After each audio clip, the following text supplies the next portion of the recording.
تو اللہ تعالیٰ کا قرآن کہہ رہا ہے کہ اللہ کا فضل اور رحمت ملے تو خوشی کا اظہار کرنا چاہیے. اب لوگ کہتے ہیں بھائی یہ بدعت ہے, یہ نہیں کہنا کرنا چاہیے جی, یہ ویسے سنی بریلویوں نے بدعت بنائی ہوئی ہے, جلسے جلوس نکالتے ہیں, خوشی کا اظہار کرتے ہیں. دین کا ایسا نہیں. انہیں کہو ایک سادہ سا سوال ان سے کر لینا, وہ اگر جواب دیتے ہیں اس کا صحیح تو پھر ان کی بات مان لینا.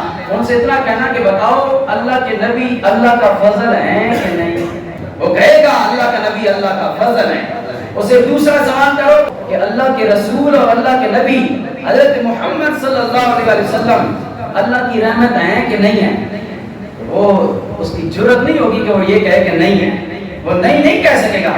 جب اس کو کہیں کہ تم مانتا ہے کہ اللہ کے نبی اللہ کا فضل ہے, تو بھی مانتا ہے کہ اللہ کا نبی اور اللہ کا رسول اللہ کی رحمت ہے, تو پھر اللہ کا قرآن کہہ رہا ہے جب تم پر مومنوں فضل ہو جائے اور اللہ کی رحمت ہو جائے تو خوشی کا اظہار کرو. تو پھر مومن صاحب بند کرو فتوے کی فیکٹری اور آؤ ہمارے ساتھ مل کے نبی کا میلاد مناؤ. کیونکہ اللہ کا قرآن کی بات ہے نا, قرآن سے آگے تو کوئی نہیں ہے بات. چلو حدیث کی بات نہیں مانتے اور کسی پیر بزرگ کی بات نہیں مانتے, قرآن کی تو مانو نا.